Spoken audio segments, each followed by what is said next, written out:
ക്രിസ്തു വിശ്വാസികൾ തമ്മിലുള്ള വ്യവഹാരങ്ങൾ പരിഹരിക്കേണ്ടത് എങ്ങനെയാണ്? ഒരു ശിഷ്യൻ തൻ്റെ പ്രശ്നപരിഹാരത്തിനായി കോടതിയെ സമീപിക്കുന്നത് ശരിയോ? ബൈബിൾ ഇതേക്കുറിച്ച് എന്തു പറയുന്നു? ചിന്തിക്കാം.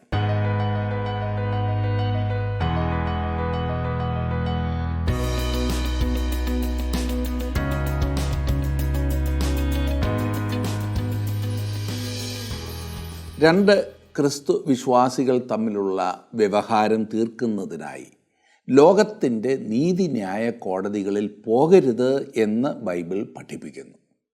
ഇത് രാജ്യത്തെ നീതിന്യായ കോടതികളോടുള്ള ബഹുമാനക്കുറവ് കൊണ്ടല്ല, അങ്ങനെ ചിന്തിക്കരുത്. പിന്നെയോ ക്രിസ്തു വിശ്വാസികൾ തമ്മിൽ വ്യവഹാരം ഉണ്ടാകേണ്ട കാര്യം ഇല്ല എന്ന സത്യത്താൽ ആകുന്നു അങ്ങനെ പറഞ്ഞിരിക്കുന്നത്.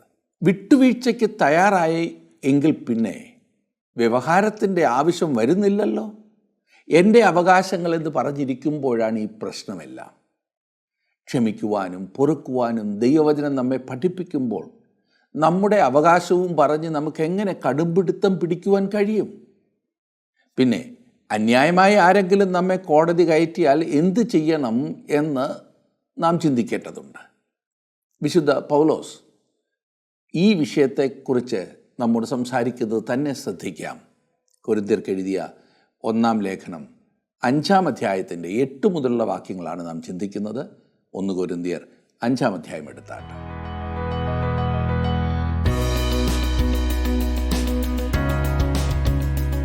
കൊരിന്ത്യർക്ക് എഴുതിയ 1-ാം ലേഖനം 5-ാം അധ്യായമാണല്ലോ കഴിഞ്ഞ ദിവസം നാം പഠിക്കുവാൻ ആരംഭിച്ചത്. 5-ാം അധ്യായത്തിൽ ഏറ്റവും നികൃഷ്ടമായ പാപം ചെയ്ത ഒരു വ്യക്തിയുടെ സംഭവം കൊരിന്ത്യ സഭയിലെ ആ നേതാക്കന്മാരെ പൗലോസ് ഓർപ്പിക്കുകയാണ് ചെയ്യുന്നത്. അതിൽ പൗലോസ് പറയുന്നു, ഒരുത്തൻ ചെയ്യുന്ന ചെറിയ പാപം ഒരു സഭയെ മുഴുവൻ ദുഷിപ്പിക്കുന്നതാകുന്നു എന്ന്. 7-ാം വാക്യം വരെ നാം ചിന്തിച്ചതായിരുന്നു. 5-ാം അധ്യായത്തിൻ്റെ 8-ാം വാക്യത്തിൽ നാം വായിക്കുന്നു, ആകയാൽ നാം പഴയ പുളിമാവ് കൊണ്ടല്ല, തിന്മയും ദുഷ്ടതയും ആയ പുളിമാവ് കൊണ്ടുമല്ല, സ്വച്ഛതയും സത്യവുമായ പുളിപ്പില്ലായ്മ കൊണ്ട് തന്നെ ഉത്സവം ആചരിക്കുക എന്ന്. ഒരു വ്യക്തി എപ്രകാരമാണ് രക്ഷിക്കപ്പെടുന്നത് എന്നല്ല പൗലോസ് സംസാരിക്കുന്നത്. രക്ഷിക്കപ്പെട്ടതിന് ശേഷമുള്ള ഒരു വിശ്വാസിയുടെ നടപ്പിനെക്കുറിച്ചാണ് ക്രിസ്തു ഇവിടെ സംസാരിക്കുന്നത്. സ്വച്ഛത എന്നതിന് കലർപ്പില്ലാത്ത, നിർമ്മലമായ എന്ന അർത്ഥമാണ് ഇവിടെ കൊണ്ടുവരുന്നത്. നിർമ്മലത കൊണ്ട് മാത്രം ആരും ഇതുവരെ രക്ഷിക്കപ്പെട്ടിട്ടില്ല എന്നോർക്കണം. എന്നാൽ താങ്കൾ ഒരു ദൈവപൈതലാകുന്നു എങ്കിൽ താങ്കൾ നിർമ്മലൻ ആയിരിക്കും എന്നതിൽ സംശയമില്ല. വിശ്വാസികളിൽ ഇന്ന് സത്യസന്ധതയും നിർമ്മലതയും ഒക്കെ കാണുവാൻ ലോകം ആഗ്രഹിക്കുന്നു.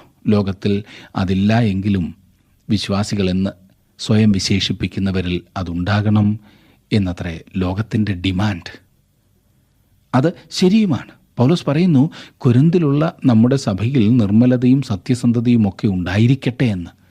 അവിടെ ഉണ്ടായിരുന്ന സഭ വാസ്തവത്തിൽ നിർമ്മലമല്ലായിരുന്നു. അവരുടെ മധ്യത്തിൽ നികൃഷ്ടമായ അസാൻമാർഗികത്വം ഉണ്ടായിരുന്നു. അതുമായി രക്ഷപ്പെടാം എന്നത്ര അവർ ചിന്തിച്ചത്. എല്ലാം ശരിയാകുന്നു എന്നവർ നടിക്കുകയും ചെയ്തു. അവർ സത്യമാകുന്നു പറയുന്നതെന്നും അവർ സത്യമായിട്ടാണ് ജീവിച്ചതെന്നും നടിക്കുമ്പോൾ തന്നെ വാസ്തവത്തിൽ അവർ അശുദ്ധിയിലും അസത്യത്തിലുമാണ് കഴിഞ്ഞിരുന്നത്. പെസഹ ആചരിക്കുന്നത് പോലെ ഒരാഴ്ചത്തേക്കല്ല, ജീവിതകാലം മുഴുവൻ ഒരു വിശുദ്ധ ഉത്സവമായി ആചരിക്കുക എന്നാണ് ഇവിടുത്തെ ആഹ്വാനം. 9 മുതലുള്ള വാക്യങ്ങളിൽ നാം വായിക്കുന്ന 5-ാം അധ്യായത്തിൻ്റെ 9 മുതൽ 11 വരെ, ദുർനടപ്പുകാരോട് സംസർഗമരുത് എന്ന് ഞാൻ എൻ്റെ ലേഖനത്തിൽ നിങ്ങൾക്ക് എഴുതിയിട്ടുണ്ടല്ലോ. അത് ഈ ലോകത്തിലെ ദുർനടപ്പുകാരോടോ അത്യാഗ്രഹികളോടോ പിടിച്ചുപറിക്കാരോടോ വിഗ്രഹാരാധികളോടോ അരുത് എന്നല്ലല്ലോ. അങ്ങനെയെങ്കിൽ നിങ്ങൾ ലോകം വിട്ടുപോകേണ്ടി വരും. എന്നാൽ സഹോദരൻ എന്ന് പേർപെട്ട ഒരുവൻ ദുർനടപ്പുകാരനോ അത്യാഗ്രഹിയോ വിഗ്രഹാരാധിയോ വാവിഷ്ഠാനക്കാരനോ മദ്യപനോ പിടിച്ചുപറിക്കാരനോ ആകുന്നു എങ്കിൽ അവനോട് സംസർഗമരുത്, അങ്ങനെയുള്ളവനോട് കൂടെ ഭക്ഷണം കഴിക്കുക പോലും അരുത് എന്നത്രേ ഞാൻ നിങ്ങൾക്ക് എഴുതിയത്. പൗലോസ് നേരത്തെ എഴുതിയതും നഷ്ടപ്പെട്ടു പോയതുമായ ഒരു ലേഖനത്തിൻ്റെ കാര്യമാണ് ഇവിടെ പറയുന്നതെന്നത്രേ ചിന്തിക്കേണ്ടത്. ആ ലേഖനത്തിൽ അവൻ ഈ പാപങ്ങളെ കുറ്റം വിധിച്ചിരുന്നു. അധാർമികതയ്ക്ക്, അസാൻമാർഗികതയ്ക്ക് കേൾവികെട്ട ഒരു പട്ടണമായിരുന്നു കൊരിന്ത്. അവിടെ ഉണ്ടായിരുന്ന വീനസിൻ്റെ അഥവാ ആർട്ടിമസ് ദേവിയുടെ മഹാക്ഷേത്രത്തിൽ മാത്രം 1000 ദേവദാസികൾ ഉണ്ടായിരുന്നു എന്ന് ചരിത്രം പറയുന്നു. വാസ്തവത്തിൽ ഇവർ വേശ്യകളായിരുന്നു. ആ പട്ടണം മുഴുവൻ ഈ അസാൻമാർഗികതയ്ക്ക് വിൽക്കപ്പെട്ടതായിരുന്നു. അതെ, മതത്തിൻ്റെ പേരിലുള്ള അധാർമികത. ഇപ്പോൾ ഇതാ ഈ കൊരിന്തിലെ സഭ തങ്ങളുടെ ഇടയിലുള്ള ദുർമാർഗിയായ ഈ മനുഷ്യനെ തങ്ങളുടെ കൂട്ടായ്മയിലേക്ക് അംഗീകരിക്കുകയും അവനോടൊപ്പം ഭക്ഷണം കഴിക്കുവാൻ സമ്മതിക്കുകയും ചെയ്യുന്നു. അവൻ പാപത്തിൽ ജീവിക്കുന്നു എന്നവർക്ക് വ്യക്തമായിട്ടറിയാം. എന്നിട്ടും അവർ അവനെ അഭിനന്ദിക്കും വിധം പുറത്ത് തലോടി തങ്ങളുടെ സ്വന്തമായ ഒരാളെപ്പോലെ അംഗീകരിക്കുന്നു. കൊരിന്തിലെ സഭ ചിന്തിച്ചു, തങ്ങൾക്ക് ലോകത്തിൻ്റെ നിലവാരത്തിലേക്ക് താണു വരാമെന്ന്. ഒഴുക്കിനനുസരിച്ച് പോകുന്നത് ജീവനില്ലാത്തതിൻ്റെ ലക്ഷണമാണ് സുഹൃത്തെ. ലോകത്തിൻ്റെ അസാൻമാർഗികതയിലേക്ക് താണിറങ്ങിക്കഴിഞ്ഞിട്ട് രക്ഷപ്പെടാമെന്നാണോ സഭ ഇന്ന് ചിന്തിക്കുന്നത്? ഏത് ദുർനടപ്പുകാരനും സഭയിൽ സ്ഥാനമുണ്ടല്ലോ. ക്രിസ്തുവിൻ്റെ പേരുകൂടി പറഞ്ഞ് ഇതിനെ എങ്ങനെ സഭ എന്ന് വിളിക്കുവാൻ സാധിക്കും? പ്രിയ സുഹൃത്തെ, ഇന്ന് സഭയ്ക്ക് അതിൻ്റെ ശക്തി നഷ്ടപ്പെട്ടിരിക്കുകയാണ്. യഥാർത്ഥ സഭയുടെ കോലം മാത്രമാണ് ഇന്ന് കാണുന്നത്. ശക്തി ഉണ്ടായിരിക്കേണ്ട സ്ഥാനങ്ങളിൽ അതും ഇതും കാട്ടി തള്ളി നീക്കുന്നു. സഭയെക്കുറിച്ച് പൊതുവായി മാത്രമാണ് ഞാൻ പറയുന്നതെന്ന് ഓർപ്പിക്കട്ടെ. അനേകരും ചിന്തിക്കുന്നത് ഒന്നും ശരിയല്ല, അതുകൊണ്ട് ഉള്ളതിൽ ഒതുങ്ങിക്കൂടി ഇങ്ങനൊക്കെ അങ്ങ് പോകാമെന്നത്രേ. പോയാൽ കൊള്ളാം, പക്ഷേ അത് സാധിക്കുന്നില്ലല്ലോ. ഇന്നും അനുഗ്രഹീതമായ ചില സഭകൾ ഉള്ളതിനാൽ ഞാൻ ദൈവത്തെ സ്തുതിക്കുന്നു. ദീപസ്തംഭം പോലെ മുന്നറിയിപ്പ് നൽകി നമ്മുടെ നാട്ടിൽ ദൈവവചനത്തിനു വേണ്ടി നിലകൊള്ളുന്ന സഭകൾ ഒരുപക്ഷെ അതൊരു വലിയ സമൂഹമായിരിക്കേയില്ല. ചുരുക്കം പേർ ഏതെങ്കിലും ഒരു ചെറിയ വീട്ടിൽ കൂടി വരുന്നു. അവർക്ക് വലിയ ഗോപുരങ്ങളോടുകൂടിയ പള്ളികൾ കണ്ടെന്ന് വരില്ല. എന്നാൽ ദൈവവചനത്തിനായി അവർ നിലകൊള്ളുന്നു. എത്രയെത്ര സഭകൾ അങ്ങനെയുണ്ട്. അവർ ആരോരും അറിയാതെ ഏതെങ്കിലും ചെറിയ വീട്ടിൽ ഒതുങ്ങിക്കൂടുന്നു. അതെ, അങ്ങനെ ശക്തമായ തീരുമാനങ്ങളെടുത്ത് അവർ മുൻപോട്ട് പോകുന്നു. അങ്ങനെ തീരുമാനമെടുക്കുന്ന നേതാക്കന്മാർക്കായി ഞാൻ ദൈവത്തെ സ്തുതിക്കുന്നു. ഒരുപക്ഷെ താങ്കൾക്ക് ചില വ്യക്തികളെ നഷ്ടപ്പെട്ടു എന്ന് വന്നേക്കാം. എന്നാൽ സഭ ശക്തമായിരിക്കും. സമൂഹത്തെ വിറപ്പിക്കുന്നതായിരിക്കും സഭ. മിക്കവാറും ആളുകൾ അനുരഞ്ജനത്തിൻ്റെ നയമാണ് സ്വീകരിക്കുന്നത്. ലോകം സഭയ്ക്കുള്ളിൽ പ്രവേശിക്കുവാൻ കണ്ണടച്ച് സമ്മതിക്കുന്നു. ലോകം കയറുവാൻ വരുമ്പോൾ കണ്ണടച്ചാൽ മതിയല്ലോ, പിന്നെ കാണുകയില്ലല്ലോ. സഭയ്ക്ക് അതിൻ്റെ ശക്തി നഷ്ടപ്പെട്ടിരിക്കുന്നു. അശുദ്ധമായ ഒരു സഭ പക്ഷപാതം പിടിച്ച സഭയാണ്. ശുദ്ധമായ സഭ ശക്തമായ സഭയായിരിക്കും. ഒരു വ്യക്തിയുടെ കാര്യത്തിലും സത്യം അതുതന്നെയാണ്. വ്യക്തികളിൽ ശക്തിയില്ലാത്തതിന് കാരണം അശുദ്ധിയാണ്. തുടർന്ന് പൗലോസ് പറയുന്നത് ഇത് വ്യഭിചാരം എന്ന അശുദ്ധിക്ക് മാത്രം ബാധകമായ ഒന്നല്ല എന്നത്രേ. അവൻ ഇത് തന്നെ അത്യാഗ്രഹത്തിനും ബാധകമാക്കുന്നു. പിശുക്കനായ ഒരു ശുശ്രൂഷകനെക്കുറിച്ച് ചിന്തിക്കുക. പണത്തിലും സുഖത്തിലും ഭൗതിക നേട്ടങ്ങളിലും മാത്രം കണ്ണും നട്ടിരിക്കുന്ന ആത്മീയനും ഈ കൂട്ടത്തിൽ പെടും എന്നോർക്കണം. പലപ്പോഴും ഇവരെ ദുർനടപ്പുകാരോട് തുല്യമാക്കുവാൻ നാം ധൈര്യപ്പെടാറില്ല. എന്നാൽ പൗലോസിന് ആ കാര്യത്തിൽ ഒരു മടിയുമില്ല. വിഗ്രഹാരാധികളെയും പൗലോസ് ഇതേ കൂട്ടത്തിലാണ് കാണുന്നത്. ഏതൊരു രൂപത്തെയും ആരാധിക്കുന്നവർ, പണത്തെയും പദവിയെയും മറ്റെന്തിനേയും ദൈവത്തെക്കാൾ ഉപരി ആരാധിക്കുന്ന ആളുകൾ അന്യ ദൈവങ്ങളെ, മായയെ ആരാധിക്കുന്നവരാണ്. ഇന്ന് ഇതെല്ലാം സഭയിൽ സർവ്വസാധാരണമായതിനാൽ ആരും അത്ര ഗൗനിക്കുന്നില്ല എന്ന അവസ്ഥയാണ്. ഇനിയും ശരിയാകില്ല എന്ന് ആത്മീയർ ചിന്തിക്കുന്നു. സുഹൃത്തെ, വിശുദ്ധിക്ക് വേണ്ടി നിന്ന് ആത്മാർത്ഥമായി പ്രാർത്ഥിക്കുമെങ്കിൽ ഈ തലമുറയിൽ തന്നെ നമുക്കൊരു വലിയ ആത്മീയ ഉണർവ് പ്രതീക്ഷിക്കാം. ദൈവത്തിൻ്റെ വചനം പറയുന്നത് സഭയിലെ അല്പം അശുദ്ധി ഉടനെ നീക്കിയാൽ വലിയ വിപത്തിൽ ചാടാതെ രക്ഷപ്പെടാമെന്നത്രേ. അല്പം പുളിപ്പ് മുഴുവൻ നശിപ്പിക്കും. ഒരൊറ്റ ആയുസ് മാത്രമേ ഉള്ളൂ. പരീക്ഷിച്ച് കളയുവാൻ ഈ ആയുസില്ല. നമുക്ക് ദൈവത്തിനു വേണ്ടി ലഭിച്ചിട്ടുള്ള സമയം ശക്തമായി നിൽക്കാം.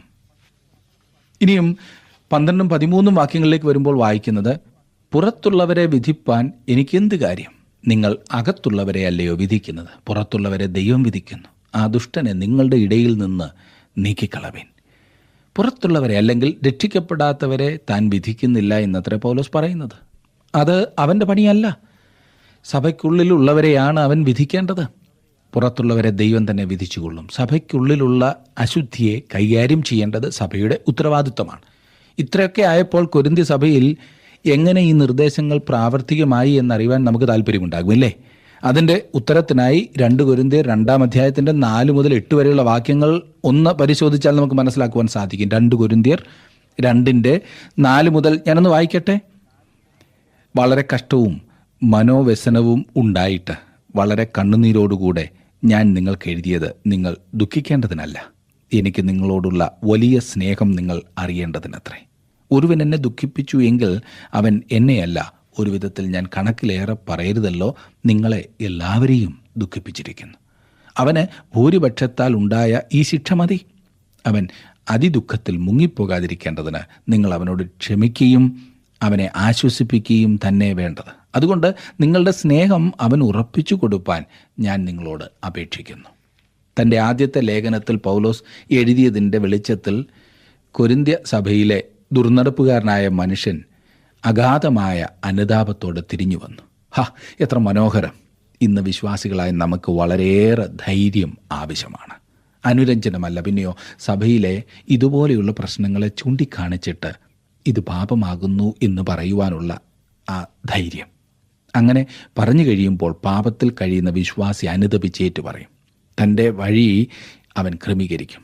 അതെ, ദാവീദിനെ പോലെ, കൊരിന്ത് സഭയിലെ പോലെ കൊരിന്ത്യയിലെ സഭ ഇത് വളരെ മനോഹരമായി കൈകാര്യം ചെയ്യുന്നു. എന്തുകൊണ്ട്? കാരണം ഈ പ്രകാരത്തിലുള്ള ഒരു കത്തെഴുതുവാൻ പൗലോസിന് ധൈര്യമുണ്ടായി. എന്തുകൊണ്ട് താൻ അങ്ങനെ ചെയ്തു എന്ന് പൗലോസ് തന്നെ പറയുന്നത് ശ്രദ്ധിക്കുക. 7-ാം അധ്യായം 2 കൊരിന്ത്യർ 7:12 വാക്യത്തിൽ നാം വായിക്കുന്നത്, ഞാൻ നിങ്ങൾക്ക് എഴുതിയത് അന്യായം ചെയ്തവൻ നിമിത്തമല്ല, അന്യായം അനുഭവിച്ചവൻ നിമിത്തവുമല്ല, ഞങ്ങൾക്ക് വേണ്ടിയുള്ള നിങ്ങളുടെ ഉത്സാഹം ദൈവത്തിന് മുൻപാകെ നിങ്ങളുടെ ഇടയിൽ വെളിപ്പെടേണ്ടതിന് തന്നെ. പൗലോസ് പറയുന്നത് ക്രിസ്തുവിൻ്റെ സഭയുടെ നന്മയ്ക്കായിട്ടാണ് അവൻ അങ്ങനെ എഴുതിയത് എന്നത്രേ. ഇന്ന് വളരെ വിദഗ്ധമായി പലരും ഒഴിഞ്ഞു മാറാറുണ്ട്. അതൊക്കെ വലിച്ചു പൊക്കി പ്രശ്നമുണ്ടാക്കുവാൻ ആരെക്കൊണ്ട് കഴിയും, അങ്ങനെയൊക്കെ കിടക്കും. ഇങ്ങനെയുള്ള മനോഭാവം ഒരു സഭയെ നശിപ്പിക്കും. ഒരു വ്യക്തിക്ക് അത് അനുഗ്രഹമായിരിക്കില്ല. അങ്ങനെ അവൻ പറയുമ്പോൾ വാസ്തവത്തിൽ അവൻ ദൈവത്തെ പരിമിതിപ്പെടുത്തുകയാണ്. താങ്കളുടെ വിലപ്പെട്ട നിർദ്ദേശങ്ങളും അഭിപ്രായങ്ങളും പ്രാർത്ഥനാ വിഷയങ്ങളും ഇന്ന് തന്നെ ഞങ്ങളെ വിളിച്ചറിയിക്കുക. വിളിക്കേണ്ട നമ്പർ 8281384455.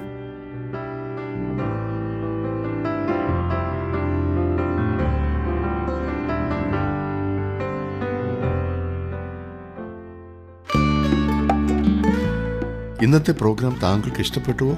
എങ്കിൽ ഉടൻ തന്നെ ഞങ്ങൾക്കൊരു മിസ് കോൾ തരിക. അടുത്ത വിജയി ഒരുപക്ഷെ താങ്കളായിരിക്കാം.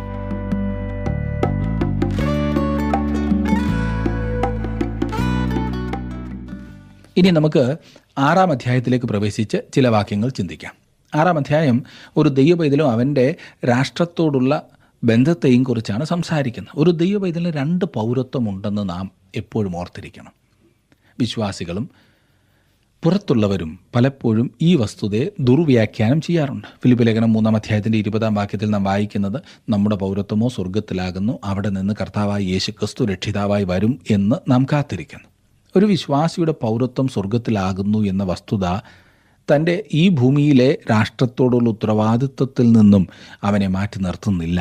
ഒരു വിശ്വാസിക്ക് ദൈവത്തോടും തൻ്റെ രാഷ്ട്രത്തോടും പ്രത്യേകം ഉത്തരവാദിത്വമുണ്ട്. നികുതി കൊടുക്കുന്നതിനായി ഹെരോദ്യർ നമ്മുടെ കർത്താവിനെ പരീക്ഷിച്ചപ്പോൾ അവൻ അത് വെളിപ്പെടുത്തി. ദൈവത്തോടും രാഷ്ട്രത്തോടുമുള്ള ഉത്തരവാദിത്വം ഹെരോദ്യർ ചോദിച്ചത്, നിനക്കെന്തു തോന്നുന്നു, കൈസർക്ക് കരം കൊടുക്കുന്നത് വിഹിതമോ അല്ലയോ എന്ന് പറഞ്ഞു തരണം എന്ന് പറയിച്ചു. യേശു അതിന് നൽകിയ മറുപടി, എന്നാൽ കൈസർക്കുള്ളത് കൈസർക്കും ദൈവത്തിനുള്ളത് ദൈവത്തിനും കൊടുപ്പീൻ. ഒരു ദൈവപൈതലിന് തൻ്റെ രാഷ്ട്രത്തോടും തൻ്റെ ദൈവത്തോടും ഉത്തരവാദിത്വമുണ്ട്. ഒരു ദൈവപൈതലിന് മതപരവും മതേതരവുമായ ഉത്തരവാദിത്തങ്ങളുണ്ട്. ഒരു ദൈവപൈതലിന് തൻ്റെ രാഷ്ട്രത്തോടുള്ള ഏതാനും പ്രത്യേക ഉത്തരവാദിത്തങ്ങൾ പൗലോസ് വ്യക്തമാക്കുന്നുണ്ട്. ഒരിക്കലും തെറ്റിദ്ധരിക്കുവാൻ ഇടയില്ലാത്ത ഏതാനും നിർദ്ദേശങ്ങൾ അവൻ നൽകുന്നു. 1 തിമോത്തിയോസ് 2:1-4 വരെയുള്ള വാക്യങ്ങളിൽ പൗലോസ് അത് പറയുന്നുണ്ട്. നമുക്ക് നമ്മുടെ രാഷ്ട്രത്തോടുള്ള കടപ്പാട് എന്തെന്നാൽ അധികാരികളെ അംഗീകരിച്ച് സമാധാനപരവും നിയമങ്ങൾ അനുസരിക്കുന്നതുമായ ഒരു സമൂഹത്തിനായി ശ്രമിക്കുക. ഒരിക്കലും നിയമങ്ങൾ ലംഘിക്കരുത്. ഭരണാധികാരികൾക്ക് വിധേയപ്പെട്ടുള്ള ഒരു ജീവിതം ഒരു വിശ്വാസിക്ക് എന്തുകൊണ്ടാണ് ഈ പറഞ്ഞത് പ്രാധാന്യം അർഹിക്കുന്നതായിരിക്കുന്നത്? അതിന് കാരണം അങ്ങനെ മാത്രമേ സുവിശേഷത്തിൻ്റെ ദൂത് മറ്റുള്ളവർക്ക് ലഭ്യമാകുകയുള്ളൂ. മറുതലിക്കുന്ന സ്വഭാവമുള്ളവരിൽ നിന്നും ആരാണ് സമാധാനത്തിൻ്റെ സുവിശേഷം കൈക്കൊള്ളുന്നത്? ആർക്കും വേണ്ട. അത് റോമാലേഖനം 13 അധ്യായത്തിൻ്റെ 1 മുതൽ 4 വരെയുള്ള വാക്യങ്ങളിലും പൗലോസ് ഇതേ വിഷയം ചർച്ച ചെയ്യുന്നുണ്ട്. റോമൻ ഭരണാധികാരികൾ ഉഗ്രവാഴ്ച നടത്തിയിരുന്ന ഒരു കാലത്താണ് ഇത് എഴുതിയിരുന്നതെന്ന് ഓർക്കണം. ആ കാലങ്ങളിലെ ചക്രവർത്തിമാർ സ്വേച്ഛാധിപതിമാർ ആയിരുന്നു. അവരിൽ മിക്കപേരും സഭയെ പീഡിപ്പിക്കുന്നവരായിരുന്നു. റോമൻ സർക്കാരിനെ എതിർക്കുവാൻ ആരെങ്കിലും അക്കാലത്ത് തുനിഞ്ഞെന്നാൽ അവൻ ശരിക്കും പ്രതിസന്ധിയിലാകുമായിരുന്നു. കാരണം അവനെ കണ്ടെത്തി അറസ്റ്റ് ചെയ്യുവാൻ സാധിക്കാത്ത ഒരു സ്ഥലത്തോട്ടും ഓടിപ്പോകുവാൻ അന്ന് അവർക്ക് കഴിയുമായിരുന്നില്ല. ആ അവസ്ഥയിൽ പോലും ദൈവവചനം പ്രസംഗിക്കുവാനുള്ള ഒരു സ്വാതന്ത്ര്യം നൽകപ്പെട്ടിരുന്നു. വിശ്വാസികൾ ഓർത്തിരിക്കേണ്ട ഒരു വസ്തുത അതത്രേ. പലപ്പോഴും നമ്മുടെ തന്നെ ബുദ്ധികെട്ട പ്രവർത്തനങ്ങൾ കൊണ്ട് നാം സാഹചര്യം അധികം വഷളാക്കുന്നുണ്ടല്ലേ. ഞാൻ അതേക്കുറിച്ച് വിവരിക്കേണ്ടതില്ല. നാം വളരെയേറെ അതേക്കുറിച്ച് കേൾക്കുന്നുണ്ട്, കാണുന്നുണ്ട്. ദൈവം തന്നെയാകുന്നു ഒരു രാഷ്ട്രത്തെ നിയമിച്ചതെന്ന് ഉൽപ്പത്തി പുസ്തകത്തിൽ നിന്നും നാം മനസ്സിലാക്കുന്നു. എനിക്ക് ഇന്നും പറയുവാൻ സാധിക്കുന്നത് ആ നിയമനം ഇതുവരെ മാറിയിട്ടില്ല എന്നത്രേ. ദൈവം ഈ പറയുന്നത് പോലെ ഒരു പ്രമാണം കൊണ്ടുവന്നിരിക്കുന്നു. ആരെങ്കിലും മനുഷ്യൻ്റെ രക്തം ചൊരിയിച്ചാൽ അവൻ്റെ രക്തം മനുഷ്യൻ ചൊരിയിക്കും. ദൈവത്തിൻ്റെ സ്വരൂപത്തിലല്ലോ മനുഷ്യനെ ഉണ്ടാക്കിയത്. മനുഷ്യവർഗത്തിൻ്റെ മഹത്വവും മനുഷ്യവർഗത്തിൻ്റെ ആദരവും കാത്തുസൂക്ഷിക്കുവാൻ വധശിക്ഷ നിർത്തലാക്കുവാൻ പാടില്ല. അക്രമം പെരുകുന്ന ഒരു കാലത്തിലാണ് നാം ജീവിക്കുന്നത്. ഉറങ്ങിക്കിടക്കുന്നവനെ വെട്ടിക്കൊന്നിട്ട് പോകുന്നവനോട് സഹതാപം കാണിക്കുന്ന അവസ്ഥ കൂടുതൽ കുറ്റകൃത്യങ്ങളിലേക്ക് മനുഷ്യനെ വലിച്ചിഴയ്ക്കുന്നു. ഇത്രയ്ക്കേ വരുവാനുള്ളൂ എന്ന ചിന്ത എന്തും ചെയ്യുവാൻ മനുഷ്യനെ പ്രേരിപ്പിക്കുന്നു. ഭരണാധികാരികൾക്ക് ദൈവം നൽകിയിരിക്കുന്ന അധികാരത്തെ അവർ ദുർവിനിയോഗം ചെയ്യുവാൻ പാടില്ല. സഭയും രാഷ്ട്രവും പ്രത്യേകം സൂക്ഷിക്കേണ്ടതാണ്. രാഷ്ട്രത്തെ കവച്ചു വെക്കുവാനല്ല സഭ, രാഷ്ട്രത്തിന് ആജ്ഞ കൊടുക്കുകയല്ല സഭയുടെ പണി. സഭയെ നിയന്ത്രിക്കേണ്ടത് രാഷ്ട്രമല്ല. ഭരണാധികാരികൾ ദൈവത്തിൻ്റെ സ്ഥാനം എടുക്കുവാൻ പാടില്ല. ക്രിസ്തീയ സഭ ഒരു രാഷ്ട്രീയ പാർട്ടിയല്ല. അങ്ങനെയാകുന്നത് തികച്ചും തെറ്റാണ്. ഒരു രാഷ്ട്രീയ പാർട്ടിയും ക്രിസ്തീയ സഭ ഉണ്ടാക്കേണ്ട യാതൊരു കാര്യവുമില്ല. ഒരു മതേതര സമൂഹത്തിൽ മതേതരത്വം എപ്പോഴും ദൈവത്തിൻ്റെ സ്ഥാനമെടുക്കും. അതത്രേ ആധുനിക ഈ ആരാധന. ഒരു വലിയ പങ്ക് ആളുകൾ ദൈവത്തിൻ്റെ സ്ഥാനത്ത് മതേതരത്വം പ്രതിഷ്ഠിക്കുകയാണ്. തങ്ങൾ ദൈവത്തിൻ്റെ സ്ഥാനത്താണെന്ന് ചിന്തിക്കുന്ന ഭരണാധികാരികൾ തങ്ങൾക്ക് തന്നെ കുഴി തോണ്ടുകയാണ്. അങ്ങനൊരു പശ്ചാത്തലത്തോടെ 1 കൊരിന്ത്യർ 6 അധ്യായത്തിലേക്ക് നമുക്ക് പ്രവേശിക്കാമെന്ന് ഞാൻ ചിന്തിക്കുന്നു. കൊരിന്ത്യ സഭയിലെ അപവാദങ്ങൾ എന്ന ഭാഗത്താണ് നാം ഇപ്പോഴും എന്നോർക്കുമല്ലോ. ആദ്യം അശുദ്ധിയെക്കുറിച്ച് പറഞ്ഞു. ഈ അധ്യായത്തിൽ അംഗങ്ങൾ തമ്മിലുള്ള കേസുകളെക്കുറിച്ചാണ് നാം കാണുന്നത്. ഒരു വേള അവരുടെ കേസുകൾ അവർ സുവിശേഷം അംഗീകരിക്കുന്നതിന് മുൻപ് ആരംഭിച്ചതാണെന്നും വരാം. എന്നാൽ പോലും ഇനിയും അത് തുടരാതെ അവസാനിപ്പിക്കണമെന്ന് ഓർപ്പിക്കുന്നു. കേസുകൾ സഭയുടെ സാക്ഷ്യത്തിന് ഹാനികരവും ആത്മീക ശക്തിയെ ക്ഷയിപ്പിക്കുന്നതുമാണ്. 6 അധ്യായത്തിൻ്റെ 1 വാക്യത്തിൽ നാം വായിക്കുന്നു, നിങ്ങളിൽ ഒരുത്തന് മറ്റൊരുത്തനോടൊരു കാര്യമുണ്ടെങ്കിൽ വിശുദ്ധന്മാരുടെ മുമ്പാകെ അല്ല അഭക്തന്മാരുടെ മുമ്പിൽ വ്യവഹാരത്തിന് പോകുവാൻ തുനിയുന്നുവോ? ഇത് വളരെ വിചിത്രമായൊരു പ്രസ്താവനയായി താങ്കൾക്ക് തോന്നാം. ഇതിന് അല്പം വിശദീകരണം ആവശ്യമുണ്ട്. വിശ്വാസികൾ നിയമത്തെ സമീപിക്കരുതെന്നല്ല ഇവിടെ പൗലോസ് പറയുന്നത്. വിശ്വാസികൾ നിയമത്തിൻ്റെ പ്രയോജനങ്ങൾ ഉപയോഗിക്കുന്നില്ല എങ്കിൽ രക്ഷിക്കപ്പെടാത്തവരുടെ ഭാഗത്തു നിന്നും വലിയ നഷ്ടം സഹിക്കേണ്ടി വരും. ഇവിടെ പൗലോസ് പറയുന്നത് വിശ്വാസികൾ അന്യോന്യം കേസ് കൊടുക്കുകയും ഒരാൾ വേറൊരാളെ കോടതി കയറ്റുകയും ചെയ്യരുത് എന്നാണ്. വിശ്വാസികൾ തമ്മിലുള്ള പ്രശ്നങ്ങൾ തീർക്കുവാൻ മതേതര കോടതിയെ സമീപിക്കരുതെന്ന് ചുരുക്കം. അവ വിശ്വാസികൾ തന്നെ തീർക്കേണ്ടതാണ്. സഭകളും വിശ്വാസികളും ഇന്ന് അവഗണിക്കുന്ന ഒരു വലിയ സത്യമാണ് നാം ഇവിടെ കാണുന്നത്. ഈ വലിയ തത്വം ഇന്ന് അനേകർക്കും ഒരു വിഷയമേ അല്ല. ഇന്ന് സഭകളിൽ കാണുന്നത്രയും കേസും വഴക്കും മറ്റെവിടെയാണുള്ളത്? അതും വളരെ ലജ്ജാകരമായ വിധത്തിൽ വഴക്കുണ്ടാക്കുന്നവർ. ഒരിക്കലൊരു മനുഷ്യൻ തൻ്റെ അച്ഛൻ്റെ അടുത്ത് ചെന്ന് അവരുടെ പള്ളിയിലെ ഒരു കമ്മിറ്റി അംഗത്തിനെതിരെ പരാതിപ്പെട്ടു. പരാതിയുമായി ചെന്ന മനുഷ്യൻ പറഞ്ഞു, ഈ പറഞ്ഞതായ കമ്മിറ്റി അംഗം, അയാൾക്ക് പരാതിയുള്ള കമ്മിറ്റി അംഗം ഒരു ഇടപാടിൽ അയാളെ ഒരു വലിയ തുക വെട്ടിച്ചു പോലും. അതുകൊണ്ട് ഈ പരാതിക്കാരൻ്റെ അവകാശവാദം അയാളുടെ പ്രതിയോഗിയെ സഭയിലെ പൊതുയോഗത്തിൻ്റെ മുൻപാകെ കൊണ്ടുവന്ന് ഇയാൾക്ക് കിട്ടുവാനുള്ള ആ തുക വാങ്ങിക്കൊടുക്കണം. ഇത് കേട്ട അച്ഛൻ ആകെ കുഴപ്പത്തിലായി കാണുമല്ലേ? അച്ഛൻ പരാതിക്കാരനോട് പറഞ്ഞു, താങ്കൾ ശരിയായ വിധത്തിലാണ് ഈ പരാതിയുമായി വന്നിരിക്കുന്നത് എന്ന് ഞാൻ മനസ്സിലാക്കുന്നു. വചനാടിസ്ഥാനത്തിൽ തന്നെ പൊതുയോഗത്തിൻ്റെ മുൻപിൽ ഈ പരാതി പറയുവാൻ താങ്കൾക്കെന്നാണ് ഒരു സാവകാശമുള്ളത് എന്നുകൂടി പറഞ്ഞാലും. ഉടനെ അയാൾ പറഞ്ഞു, അത് വേണ്ട, ഞാൻ അച്ഛനോട് പറയുവാനുള്ളത് പറഞ്ഞു, അത്രമാത്രം. ഇനിയും ഞാനൊന്നും ചെയ്യേണ്ടതില്ല. അച്ഛൻ പറഞ്ഞു, ഈ പരാതി തെളിയിക്കുവാൻ തൻ്റെ കൈവശമൊന്നുമില്ല. അതുകൊണ്ട് വാദിയും പ്രതിയും പൊതുയോഗത്തിന് മുൻപാകെ വരേണ്ടതുണ്ട്. അതുമാത്രമല്ല, പൊതുയോഗത്തിൻ്റെ തീരുമാനം അംഗീകരിക്കുവാൻ ഈ പറഞ്ഞ പരാതിക്കാരൻ തയ്യാറാണോ എന്നുകൂടി അച്ഛൻ അയാളോട് ആരാഞ്ഞു. അതിന് അയാൾ നൽകിയ മറുപടി, തയ്യാറാണോ എന്ന് ചോദിച്ചാൽ അവർ എങ്ങനെ തീരുമാനിക്കുമെന്നതിനെ ആശ്രയിച്ചിരിക്കും. എനിക്കനുകൂലമായി തീരുമാനിച്ചാൽ അംഗീകരിക്കും. അയാൾക്കെതിരായിട്ടാണ് യോഗം തീരുമാനിക്കുന്നതെങ്കിൽ ഒരിക്കലും അത് അംഗീകരിക്കില്ല എന്ന് തറപ്പിച്ച് പറഞ്ഞു. അച്ഛൻ അയാളോട് പറഞ്ഞത്, ഈ പരാതി ഇവിടം കൊണ്ട് അവസാനിപ്പിക്കുന്നതാണ് നല്ലത്. കാരണം ഈ പ്രശ്നത്തിൽ ഒരു തീരുമാനം എടുക്കുവാൻ താങ്കൾ മറ്റു വിശ്വാസികളെ അനുവദിക്കുന്നില്ല. താങ്കളുടെ തീരുമാനം വിശ്വാസികളിൽ അടിച്ചേൽപ്പിക്കുകയാണ്. അതിനുള്ള ശ്രമമാണ്. അതുകൊണ്ട് ഒരു വിശേഷവും ഉണ്ടാകാൻ പോകുന്നില്ല. സഭയിലെ പ്രശ്നങ്ങൾ അവിശ്വാസികളുടെ മുൻപാകെ വിധിക്കായി കൊണ്ടുപോകരുത്. അത് എത്ര രൂക്ഷമായ വഴക്കാണെങ്കിൽ പോലും ശരി. ഒരു ദൈവപൈതൽ വേറൊരു ദൈവപൈതലിനെ കോടതി കയറ്റരുത് എന്ന് ചുരുക്കം. വ്യക്തികൾ തമ്മിലുള്ള പ്രശ്നങ്ങൾ വിശ്വാസികൾ തന്നെ പറഞ്ഞു തീർക്കേണ്ടതുണ്ട്. ഇന്ന് ഓരോ സഭകളിലെയും നൂറുകണക്കിന് കേസുകൾ കോടതിയിൽ കിടക്കുന്നതിന് കാരണം എന്താകുന്നു എന്ന് പലരും ചോദിക്കാറുണ്ട്, ഇല്ലേ?